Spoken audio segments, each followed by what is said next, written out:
Tapi sebelum tu kan, saya tertarik dengan tadi sebut pasal bergabung tu. Dua agensi bergabung. Saya teringat cerita Voltron. Voltron tu teknologi juga Puan Sri. Ini cerita lama ni. Ini zaman-zaman kita dulu ni. Saya takut para pendengar podcast tak tahu Tak tahu Voltron tu.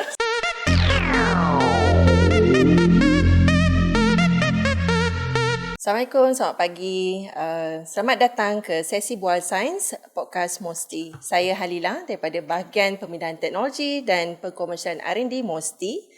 Dan kita ada barisan panel yang tak asing lagi dalam dunia pengkomersialan R&D, Teknologis Mariatini Osman daripada MTDC. Beliau adalah Timbalan Presiden 1 di MTDC. Dan juga Cik Safwan Zairi, orang kuat meranti ni. Cik Safwan adalah Ketua Pegawai Ekosistem ya, Cik Safwan. Orangnya luas pengalaman dalam industri dan juga kedua-dua panel kita di sini berpengalaman luas dalam industri dan juga dalam polisi pembuatan dasar sains, teknologi dan inovasi. Jadi hari ini kita akan membicarakan tentang teknologi dari rakyat untuk rakyat. Tu dia. So, bila kita bercakap tentang teknologi dari rakyat untuk rakyat, kita kaitkan dengan kita punya sasaran Malaysia yang menuju ke arah Malaysia maju pengeluar teknologi pada menjelang tahun 2030. Kita semua sedang bercakap tentang teknologi, kedaulatan teknologi, kecukupan teknologi, tahap kita boleh mengawal sendiri, ada otonomi, ada kawalan pada kita punya teknologi yang kita gunakan dan juga bangunkan. Bercakap tentang kedaulatan pula ya, teknologi Semaria. Kita tanya pengalaman Puan Maria dululah ya, di MTDC selama Puan Maria berkhidmat lebih 30 tahun di MTDC. Macam mana? Boleh Puan Maria ceritakan macam mana usaha yang dilakukan oleh MTDC untuk membantu kita punya teknopreneur di luar sana mengkomersialkan hasil R&D mereka? Terima kasih Puan Sri. Tapi pembetulan dulu, saya muda lagi. Saya belum berkhidmat 30 tahun. Saya berkhidmat di MTDC 20 tahun. MTDC berusia lebih 30 tahun. Macam tu. So, Muda-muda. Muda lagi kan. So MTDC pada awal penubuhan dia, MTDC ni dia modal teroka. Dialah yang membiayai projek-projek yang bank takut nak masuk. Sebab teknologi ni, bila bank tak biasa, dia nampak produk tu tak ada track record, lepas tu produk yang dibangunkan, siapa nak beli? Jadi bank tak nak masuk. Bila bank tak nak masuk, memang kerajaan kata kita perlu wujudkan ekosistem. Tuan ketua ekosistem kan. So dalam ekosistem pengkomersialan tu, kena ada orang yang berani melabur ni lah. So MTDC adalah syarikat modal teroka yang pertama dalam negara yang kerjanya memang untuk membiayai projek-projek yang bank takut nak masuk. Itulah kerja MTDC pada awal-awalnya. Jadi sumbangan MTDC dalam industri, dalam sektor pengkomersialan hasil R&D ni bermula dengan kita sebagai pembiaya. Kemudian pada awal penubuhan kita tahun 90-an tu, teknologi kat Malaysia tak banyak, R&D tak banyak berlaku. Jadi kita ada mestilah menawarkan grant untuk memperolehi teknologi pada luar negara. Jadi kalau kita belum ada teknologi dalaman, kita acquire dulu. Lepas kita acquire, kita belajar, kita dah pandai, baru kita reka sendiri. Jadi hari ni saya rasa antara yang kita akan bincangkan mungkin macam mana kita ni sebagai rakyat Malaysia nak mereka cipta, nak membangunkan teknologi untuk kegunaan sendiri. Kita dah berhenti dah nak bergantung pada teknologi yang dulu tu, awal-awal dulu ya kita acquire, kita perolehi daripada luar. Sekarang dah tak perlu dah. Jadi itulah antara tugas-tugas awal MTDC di penubuhannya. Tapi kalau ikut sekarang kita punya kapasiti dan juga kita punya keupayaan rakyat kita untuk membangunkan teknologi-teknologi baru ni, bukanlah orang kata kaleng-kaleng kan. Betul. So kalau macam dekat meranti dah sendiri kan, macam mana kalau kita ni sebagai rakyat, kita ada inovasi yang kita dah bangunkan, teknologi yang kita dah buat R&D ni, tapi kita tak tahu macam mana, what's next? Macam mana? Apa macam mana kita nak bawakan teknologi tu masuk pasaran kan? Macam mana meranti boleh bantu dalam bab tu? Okey. Terima kasih Puan Sri. Pertama kali terima kasih kerana menjemput Meranti ke sesi podcast Mosti. Semangat saya dengar Puan Maria cerita ya. Untuk para pendengar podcast semua, Meranti ni baru lagi, dia merupakan agensi di bawah Mosti, gabungan antara dua agensi, Magic dan juga Teknologi Park Malaysia. Ya, yang digabungkan pada tahun 2021 dan diberi mandat untuk memacu pengomersialan teknologi. Jadi memang kita bawa program daripada Magic dan juga program daripada Teknologi Park Malaysia dan digabungkan. Saya dengan Puan Maria ni, MTDC dan juga Meranti memang dah berganding bahu untuk projek kita punya NTIS, National Technology dan Innovation Sandbox. MTDC memerlukan pembiaya, kami memerlukan yang membuatkan mencari teknologi-teknologi tersebut, dan kita akan bantulah. Jadi balik pada soalan Puan Sri, bagaimana agensi Meranti ini membantu. Dia ada pelbagai cara. Kalau kita lihat dari segi kita panggil commercialization, value chain, kita akan lihat dia datangnya awalnya daripada idea. Dan kita semua dalam para pendengar dan antara kita bertiga ni semua ada idea. Tapi idea tu takkan memberikan impak kalau ianya tak dapat dikeluarkan daripada minda kita ni dan diprototipkan dan dijadikan produk dan digunakan oleh rakyat contohnya, ya. Jadi dari segi tu kita bantu, kita bekerjasama dengan para industri, syarikat teknologi pemula, SME, ya. Dan kita dengar apa dia idea yang boleh diguna pakai. Kadang-kadang idea ni mungkin nampak remeh, tapi dia boleh menyelesaikan masalah negara dan juga masalah global. Jadi bila kita dengar idea tu, okey, mari kita cuba yang ini, kan. Daripada situ kita lihat kadang-kadang idea dia bagus, tapi dia punya kata ketua pegawai dia ataupun founder kepada syarikat teknologi pemula tu ada kelemahan. Jadi kita akan bantu sama ada daripada segi pembangunan kapasiti ataupun kadang-kadang dia modal, dan modal kita akan bekerjasama dengan MTDC contohnya, ataupun dia memerlukan fasiliti. Jadi di Bukit Jalil di mana kami berada sekarang ni, Teknologi Inovasi Park Malaysia tu, kita ada 700 ekar tanah di mana terbagi pada 3 fasa, terdapat pelbagai fasiliti termasuk pejabat dan sebagainya. Antara fasiliti yang digunakan pakai untuk pengujian teknologi adalah contohnya kita punya autonomous vehicle, ya, yang kita ada menyediakan 12 km jalan. Ada yang dah berjalan sekarang ni? Ada yang berjalan, ada lebih kurang 5 atau 6. Bas ke kereta? Ada yang bagi penada, ada yang kereta penada, ada yang robot kecil pun ada. Jadi kita ada lebih kurang 5 atau 6 syarikat yang telah sedang menggunakan kita punya kemudahan autonomous vehicle 12 jalan gitulah 12 km tu, ataupun kita menyediakan Makers Lab, ya. Ruang Makers Lab ni pun sangat berguna untuk orang dia menciptakan prototype. Kadang-kadang kita punya idea tu, kalau saya discuss dengan Puan Maria, Puan Maria, saya ingat macam ni, ataupun saya ingat macam ni, tapi rupanya bila saya cerita, lain rupanya, kan. Jadi itu yang pentingnya, kita kena prototype kan tu. Betul. Jadi bila kita tunjuk contohnya macam ni, betul. Jadi daripada situ kita boleh senang kita nak bawa dia ke pasaran. Sama ada pasaran tu lokal atau pasaran tu global. Daripada situ kita akan memberikan kemudahan atau program lain juga. Maknanya kemudahan untuk bawa ke pasaran pula. Saya berhenti situ loh. Jadi dengan syarat dia punya teknologi tu kita punya teknologi tempatan. Betul. Yang dibangunkan oleh inovator tempatan. Inovator tempatan. Okay, saya kembali pada Puan Teknologi Semariati ni. Tapi sebelum tu kan, saya tertarik dengan tadi sebut pasal bergabung tu. Dua agensi bergabung. Saya teringat cerita Voltron. Voltron tu teknologi juga, Puan Sri. Ini cerita lama ni. Ini zaman-zaman kita dulu ni. Para pendengar podcast tak tahu Tak tahu Voltron tu. Saya pun heran macam mana Puan Maria tahu Voltron. Sedangkan saya muda lagi kan.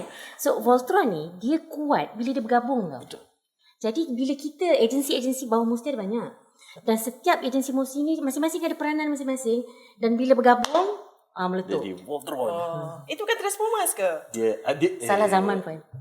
Salah zaman. Tapi robot betul. Tapi masih robot, masih Itu teknologi. Satria Baja Hitam dulu. 5 harimau robot, betul. Satria Baja Hitam pun dia pergi bergabung sama-sama ramai-ramai bersatu kan. Soalan Puan, sorry. Kita serius balik. Okay, soalan kembali kepada soalan saya untuk yang Puan Maria ni. Ya, saya. Sejak ditubuhkan kan MTDC dah banyak dah bantu kita punya teknologi tempatan tu. Boleh tak cerita kat mana sebenarnya kita punya position sekarang ni? Kat mana syarikat-syarikat yang telah dibantu sekarang ni? Sejauh mana kejayaan mereka telah membuktikan bahawa memang anak tempatan kita ada keupayaan untuk maju dan berkembang dalam sektor teknologi ni.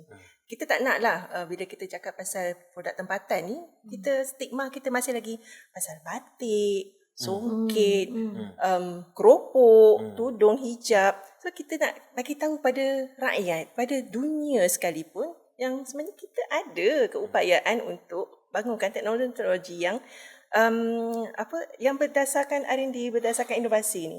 So nak tahulah kalau boleh puan kongsikan kita dengan halayak kita sejauh mana yang kita dah bimbing dan berjaya, dan siapa mereka, kalau boleh disebutkanlah antaranya.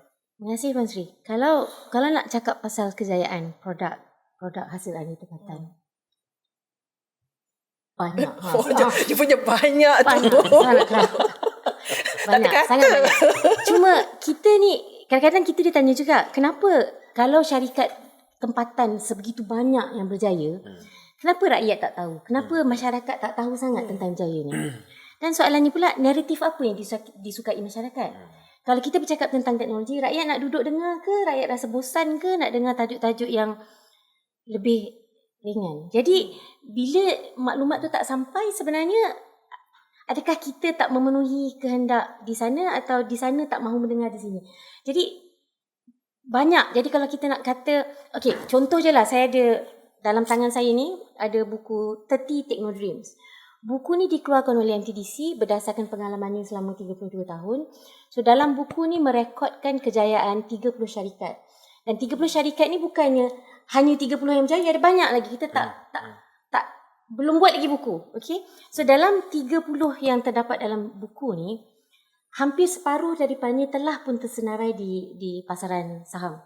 Bukan sahaja pasaran saham tempatan, malahan juga di pasaran saham luar negara. So syarikat-syarikat ni, kalau misalnya kata produk tu jenis, kita biasa dengar lah macam kejayaan di sana, Gatorade-nya, kejayaan yang consumer product, yang masyarakat guna. Tapi kalau produk berteknologi macam ni, kalau kita nak cakap kopi, rempah apa semua, mungkin kita tahulah produk ni berjaya. Tapi kalau produk-produk high-tech yang digunakan di angkasa contohnya, atau digunakan sebagai komponen contohnya, so kita sebagai rakyat mungkin tak berapa tahu. Tapi like I said lah, banyak produk tu yang cuma kerana kita tak tahu banyak produk berjaya, tak bermakna tak ada produk yang berjaya. Produk kita malahan dieksport, dan mungkin di Malaysia tak berapa digunakan. For some reason kita tak berapa nak beli produk hasil R&D tempatan, tapi produk ni dah dieksport. Jadi kita tak berapa tahu tentang produk kita, sedangkan masyarakat di luar sana memang pengguna tegar pada produk kita. Saya bagi contoh, kalau saya boleh bagi contoh. Boleh. Tapi masalah tu lah, kadang-kadang produk ni bila dia supply komponen pada syarikat giant di luar sana, dia ada tanda tangan NDA pula, dia tak boleh bagi tahu siapa pembeli dia kan. So dalam ni ada satu produk tu, produk ni saya gunakan sebagai contoh sebab agaknya dia dekat dengan kita. Kalau kita peminat cerita Korea kan, kita mungkin tahu produk ni. Masa mula-mula dia buat, produk ni adalah cell culture kulit. Kalau berlaku kemalangan, kulit kita tertanggal ke kebakaran di mana kita kehilangan kulit kita, hospital akan buat skin graft. Dia akan potong kulit yang sihat, tampal ke bahagian yang kehilangan kulit ni, dan kulit tu akan tumbuh lah. So apa yang projek ni buat, ni adalah teknologi pada Universiti Tempatan. Dia culturekan kulit tu. Dia ambil sikit dalam saiz satu kuku, letak di petri dish, grow kan, hidupkan kulit tu di makmal. So kulit tu akan berapa banyak kita nak. So berpiring-piring lah kulit kita dihasilkan dalam makmal supaya boleh dipindahkan kepada manusia yang kita yang memerlukan kulit tu. So tak perlulah lukakan bahagian sini untuk tampal bahagian sini. Dan kemudian bila produk ni terus makmur, kita dapati pasaran untabung untuk produk ni sebenarnya bukan sangat tujuan perubatan, tapi untuk tujuan kosmetik. Itu yang cerita Korea tu. Jadi bayangkan kalau kulit kita ni, kulit saya ni, bila dah tak lawa, saya buka, saya letak kulit baru. Boleh. Teknologi Malaysia. Dan produk seumpama ni produk yang dikeluarkan oleh syarikat ni dah dijual di Korea. Dah dijualkan untuk tujuan-tujuan kosmetik. Maknanya bukan sahaja untuk kecederaan. Untuk tujuan kecantikan pun kita boleh tukar kulit. Itu satu contoh. Dan produk ni dah terjual di luar negara. Itulah antaranya. Ada banyak lagi. Jadi siapa yang nak tahu lebih lanjut, bacalah bahan bacaan yang begini. Saya dah baca. Memang menarik.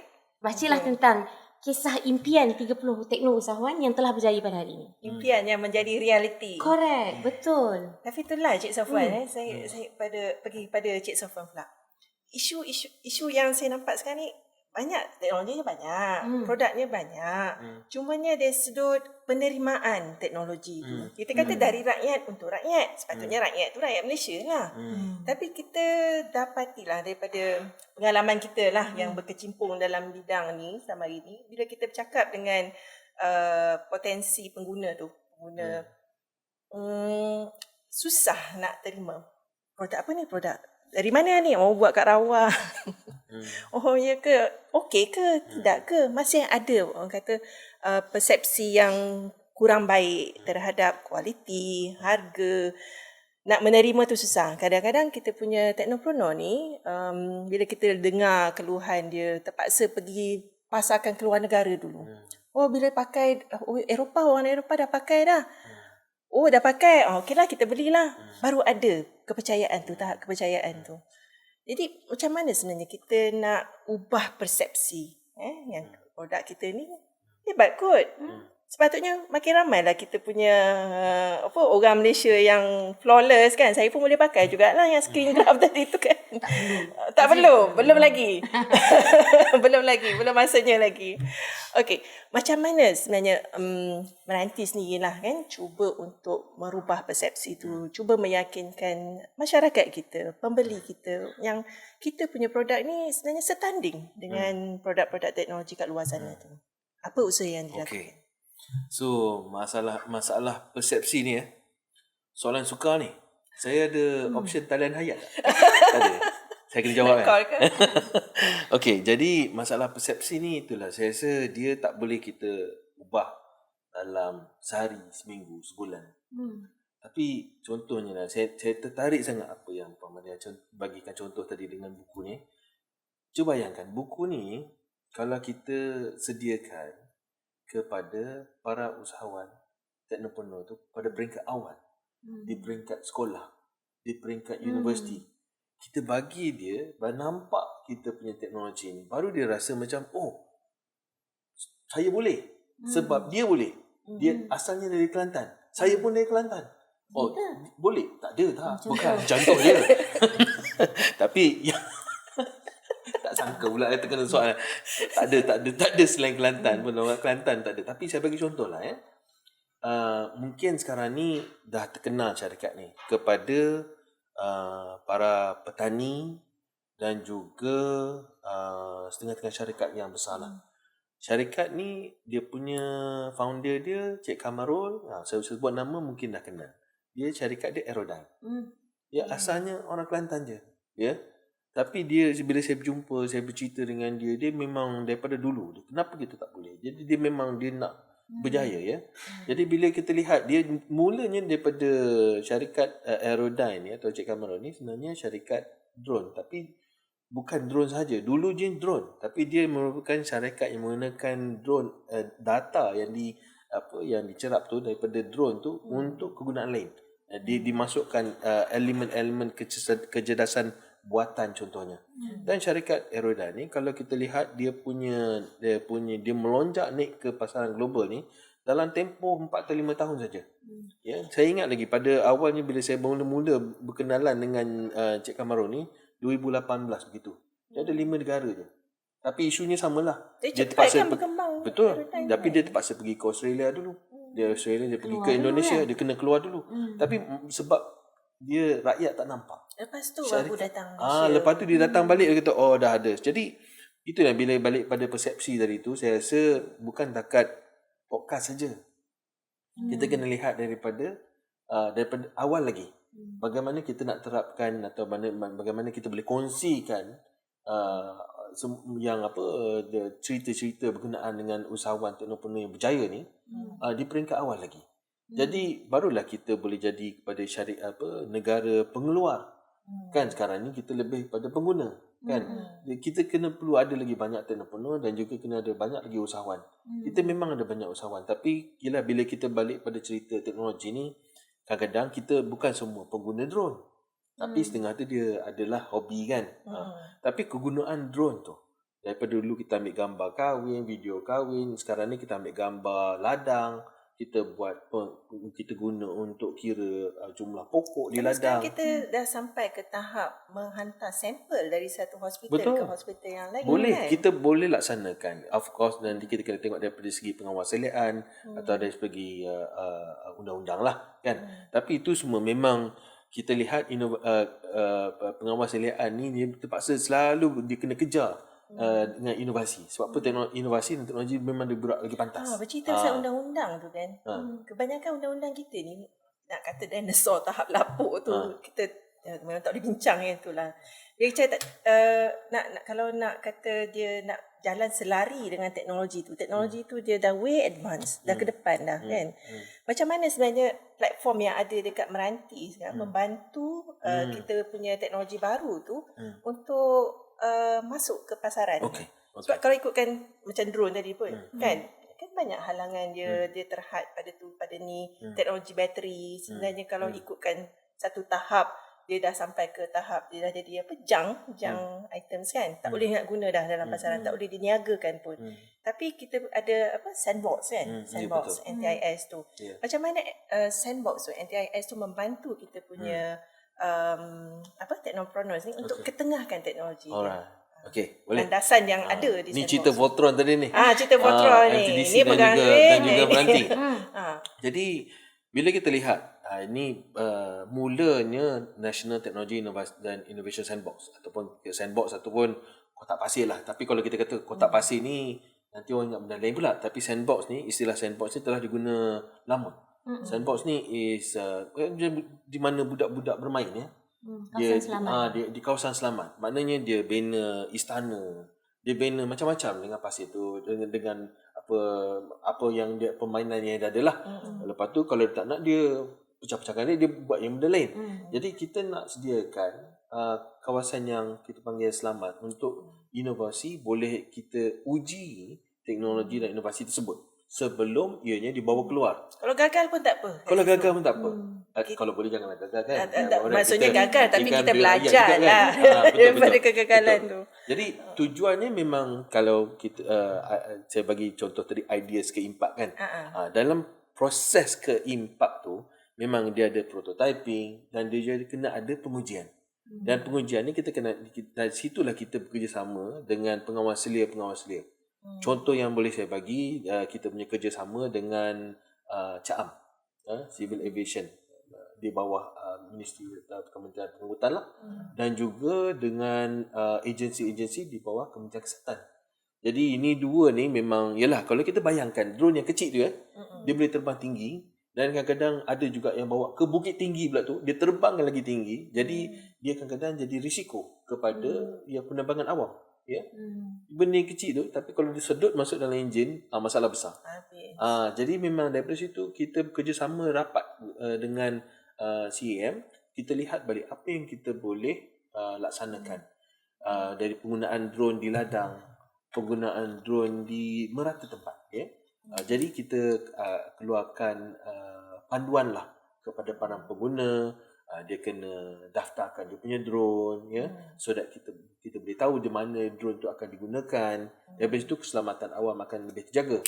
Dan bila kita dapat laksanakan tu dalam keadaan yang dalam kotak pasir tu, dan pengawas dia pun boleh lihat, teknologi ni bagus, teknologi boleh membantu, dia boleh menambahkan ciri-ciri keselamatan kan contohnya, dan penerimaan tu akan lagi bagus. Sama juga dengan Kementerian Kesihatan juga. Kebaikannya untuk rakyat juga kan. Kalau contohnya skin graft tadi kalau tak diuji kan, saya pula terbakar, saya letak sini, tumbuh telinga satu lagi kat sini pula kan, aku semangat macam mana pula tu kan. Jadi ini yang kita perlu laksanakan. Pengujian-pengujian tersebut kena ada kerjasama rapat dengan badan-badan pengawas selia dan setiap kementerian-kementerian. Dari situ kita lihat boleh dia ke depan ke, dia kena tunggu dulu, kita kena lakukan lebih banyak kajian, ujian, kena buat penambahbaikan. Lepas tu kita akan bantu dia lagi. Okay, kalau dia boleh, dia go to the next stage. So itu fungsi sandbox tu.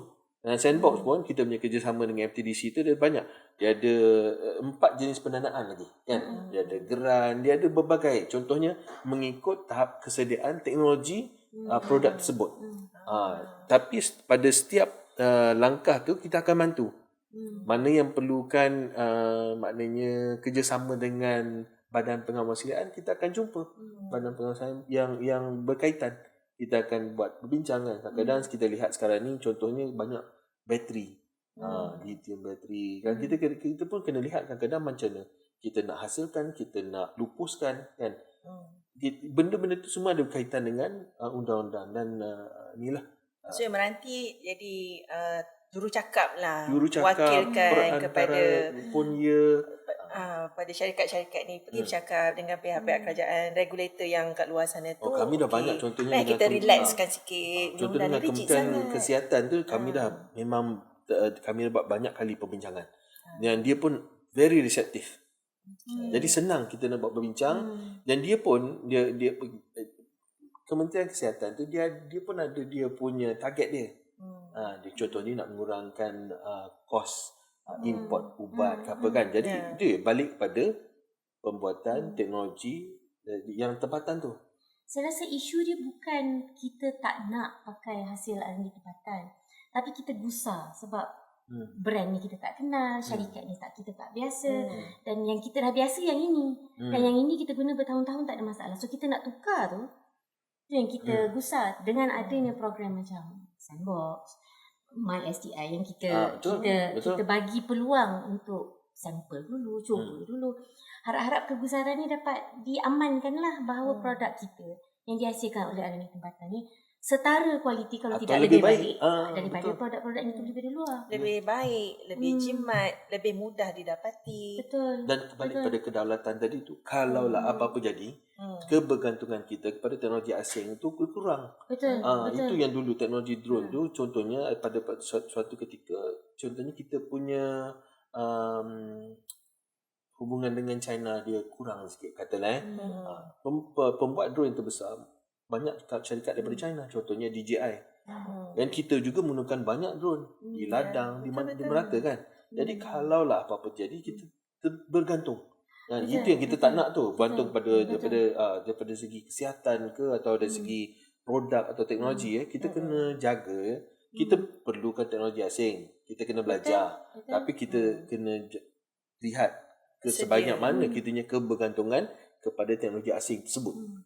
Kalau saya boleh ajak semua orang berfikir kan, apa produk yang kita guna selama ni, yang mana teknologi kita? Katalah, macam saya boleh katalah dalam setiap telefon yang kita pegang, telefon pintar yang kita pegang, ada komponen di dalam, banyak komponen di dalamnya yang dibangunkan, dikeluarkan oleh syarikat tempatan. Tapi komponen saja. Kalau komponen saja tanpa telefon bukan teknologi kita. Apa nak jadi? Kita lihat kipas, kita lihat mikrofon, kita lihat meja. Yang mana satu kita punya, yang mana bukan kita punya. Kalaulah penggunaan teknologi luar negara ni dihentikan, kita tak boleh lagi guna. Apa yang ada? Apa yang kita tinggal? Tak ada apa-apa. Tak banyak. Yang kita ada serpihan yang ini yang kita sedang usaha untuk bangunkan, ada. Tapi secara menyeluruhan, walaupun ada, belum cukup. Jadi kita perlu lebih banyak lagi keluar, lebih banyak lagi yang kita ingin bantu supaya satu hari nanti semua yang kita gunakan seboleh-bolehnya semuanya hasil kita sendiri. So kita tak payah dah kalau misalnya kata berlakulah apa-apa alien datang serang ke three body problem. Three body problem. Three body problem. Saya baru nak ungkit pasal COVID, cerita pasal alien lah. Dia lagi tinggi. Kalau fizik dihentikan, teknologi dihentikan, kita tak boleh lagi buat apa-apa teknologi. Teknologi yang ada kita tak boleh gunakan. Di Malaysia apa yang tinggal? Jadi kerana tu kita kena ada banyak teknologi pada universiti keluar. Yang kedua, kita kena perluaskan, kita kena perbesarkan kolam daripada mana teknopreneur ni nak keluar. Yang ini budaya. Kalau saya kata kita budaya takut pada kegagalan, budaya takut buat benda yang tak biasa. Dua ni perlu dihentikan. Macam saya lah, zaman saya kalau sekolah kan, kalau cikgu tanya besar besok nak jadi apa, tak pernah ada dalam kawan-kawan saya yang angkat tangan nak jadi usahawan, apatah lagi usahawan tekno. Tak ada. Kenapa? Kalau ikutkan sejarah kita daripada zaman zaman Melaka semua kan, kita terkenal, kita ni negara kita ni terkenal kerana keusahawanan kita. Kenapa terhenti? Kenapa kita Pedagang. takut? Kenapa kita takut nak jadi usahawan lagi dah? Kemudian takut gagal. Kalau gagal kena hukum. Kalau yang berjaya naik pentas. Kalau yang gagal tu duduklah situ Jom. kan. Dikecam. Jadi budaya Muncul takut keturunan, gagal kena ni kecam. buat kita tak berani nak explore terutamanya bidang teknologi keusahawanan. Jadi bila teknologi siap kat universiti, siapa nak bawa keluar? Betul. Jadi dua elemen yang penting, teknologi kena dibangunkan, universiti, syarikat semua kena inovasi Ya. dan kena ada orang yang berani bawa produk ni keluar. Betul. Kita di sini menunggu, bersedia untuk berkhidmat, membantu menaikkan produk ni, membantu adoptionnya segala-gala macam. Saya rasa tak ada negara dalam dunia, tak ada kerajaan dalam dunia yang beri bantuan sepenuhnya daripada peringkat idea sehingga ke langit. Nak three body problem, nak menawan lain. Langit sana. Langit. Ada bantuannya. Tapi kita perlu satu teknologi dan orang yang bawa. Itu kita kurang. Betul. Kalau tengok ekosistem lah kan, cakap tentang ekosistem, cakap tentang rantaian nilai itu sendiri. Apa bantuan-bantuan yang diberi oleh MOSTI dan agensi-agensinya? Sekali lagi, Banyak. Yelah. Banyak, beribu-ribu lemon. Cuma mungkin itulah dia, kadang-kadang kita kena pastikan kita punya program atau bantuan tu banyak. Mungkin ialah salah satu daripadanya podcast. Sesi podcast ni dapat membantu mewar-warkan apakah perkhidmatan program yang telah diadakan yang akan boleh dibangunkan. So dah kita ikut dan rantaian nilai tadi, tak adalah yang ada kesenjangan. Contohnya kesenjangan. Contohnya kan, jadi dia daripada titik permulaan sampai ke titik perkomersialan tu, ianya Sambut menyambut lah. Sambut menyambut. Ada kesinambungan yang cantik kan. Jadi kita, kalau kita lihat tu lah, gandingan agensi, gandingan ministry. Yalah, kita pun sebagai, saya pun selalu kalau nak tunjuk orang, kena tengok 3 jari tu dan tunjuk diri sendiri juga. Kan, kita kena lihat sama ada adakah kita telah mewar-warkan dengan secukupnya. Jadi itu kita semua kena laksanakan dengan lebih baik lah. Sebab apa, kadang-kadang demografi dah bertukar kan. Jadi kadang-kadang kita cakap bahasa yang ini, tapi di generasi di luar sudah generasi alpha kan. Ini generasi baru. Kalau kita tak guna contohnya Mewing ataupun apa lagi ya, Sigma, perkataan RIS. Jadi orang takkan faham. Generasi alpha dia kurang faham. Ini bahasa orang-orang lama kan. Jadi kita kena gabungkan teknologi, inovasi dan juga bahasa yang digunakan oleh generasi sekarang dan akan datang. Jadi daripada situ, kalau boleh balik pada yang idea yang saya cakap tadi tu, kalau kita boleh terapkan informasi, maklumat tentang usahawan teknopreneur yang telah berjaya ni kan, jadi dia akan, saya rasa insya-Allah lah dia bukan satu benda, digabungan pelbagai pelbagai inisiatif lah daripada agensi-agensi dan kementerian yang kita perlu laksanakan, baru kita boleh mengatasi atau menjawab soalan tadi kepada teknologi, kedaulatan teknologi daripada rakyat untuk rakyat. Kalau cakap tentang inisiatif lah, yang kata yang banyak tu kan. Kalau kita tengok yang menyambut tu, sekarang ni kalau kita tengok MOSTI sendiri, kalau dulu orang sebut MOSTI tu teringat duit dana R&D kan. Lepas tu kita pergi ke pengkomersialan. Tapi mulai tahun lepas kita serius ke arah akses pasaran tu. Akses pasaran. Dan tadi Puan Maria ada sebut pasal MySTI kan. MySTI. Boleh tak Puan terangkan sikit macam mana MySTI tu boleh membantu untuk kita meningkatkan macam Cik Safwan cakap, komunikasi nak bagi tahu pada rakyat, inilah teknologinya, ini boleh pakai, orang lain pun dah pakai, kita pun patut sokong seperti mana kita sokong barang-barang buatan Malaysia kan. So apa kemudahan yang diberikan di bawah projek MySTI tu? Okay, again, MTTC dah lama, dah 32 tahun. Jadi masa kita mula bertugas tu, banyaklah teknologi yang dah siap, yang R&D dia dah sampai ke pasaran, kilang dah buat. Tapi susahnya untuk dibeli. Susahnya nak meyakinkan pengguna bahawa produk ini setara atau lebih baik daripada produk luar. Nak switching over, nak bertukar daripada produk kebiasaan kepada produk hasil air tempatan ni susah. Jadi dah lama dah kita kata kena yang mula-mula kena beli, hendaklah kerajaan.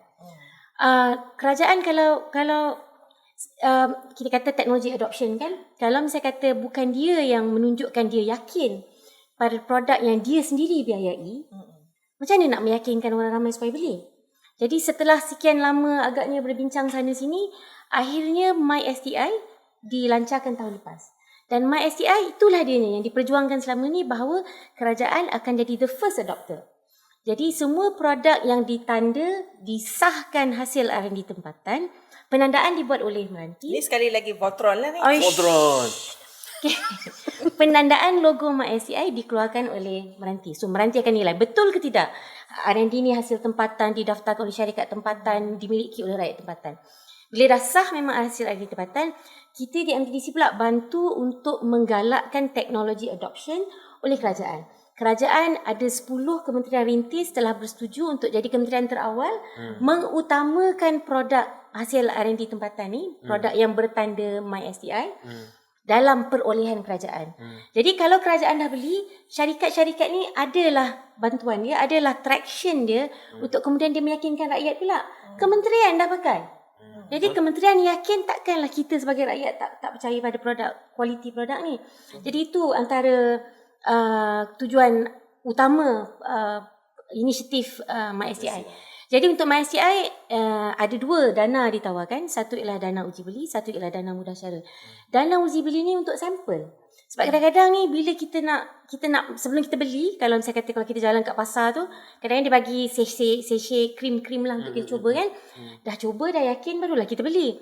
Sama juga dengan produk berteknologi. Cuba dulu. Jadi kos untuk sampel, kos untuk pengujian produk dibiayai oleh dana uji beli.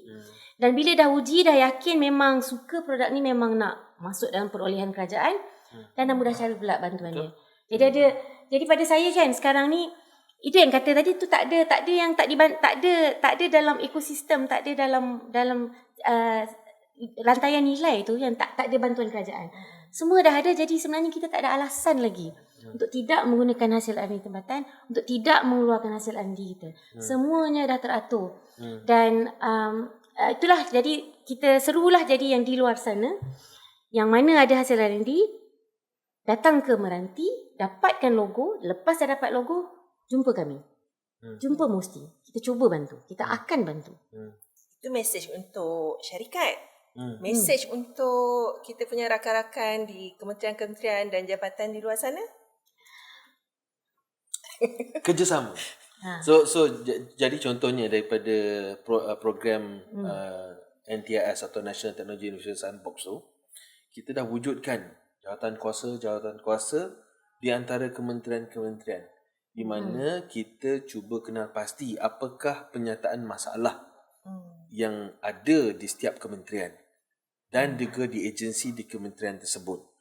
2 tahun lepas bila kita laksanakan fasa 2, kita dapat sebanyak 180 lebih penyataan masalah daripada kementerian. Banyak masalah sebenarnya. Memang banyak masalah. Jadi daripada masalah tersebut, apa yang pihak Meranti boleh bantu ya daripada NTIS tu, kita akan cuba buat padanan.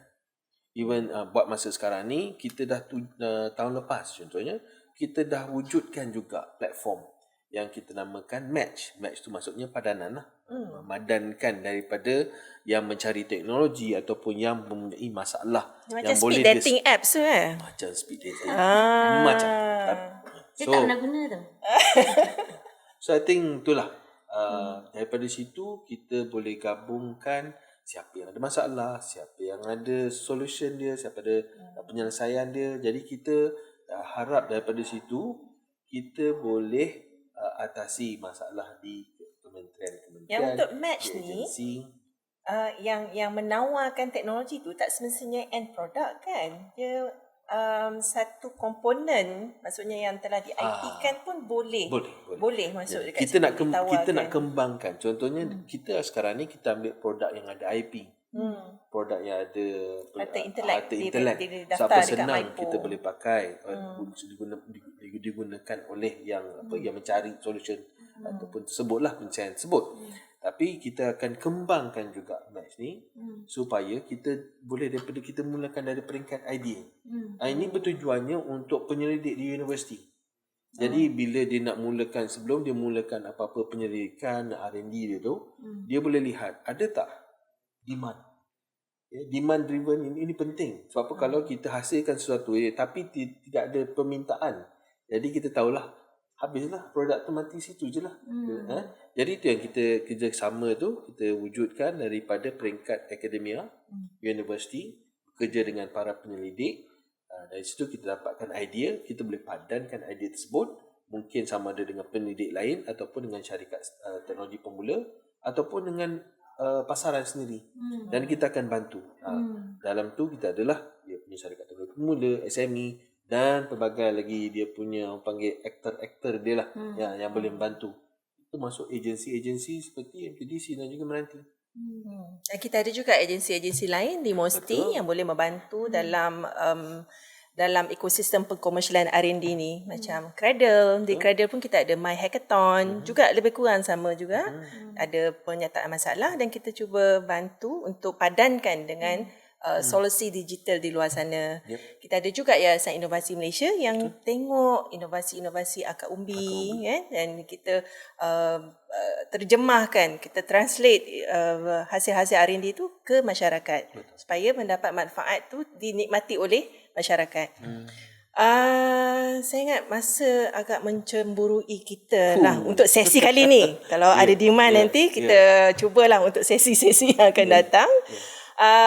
Pesanan terakhir lah daripada Puan Maria untuk rakyat di luar sana. Rakyat tu terdiri daripada para inventor, inovator, penyelidik, akademia, syarikat, agensi-agensi kerajaan yang kita harapkan dapat bersama-sama kita juga untuk menyokong kita punya produk-produk hasil rakyat tempatan dalam bidang teknologi ni. Silakan pesanan terakhir.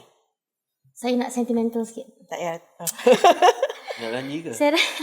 Nyanyi pun Saya boleh. rasa untuk bila kita bercakap teknologi dari rakyat untuk rakyat, kita kena semak dalam hati kita, periksa kalbu kita, kasihkah kita kepada negara.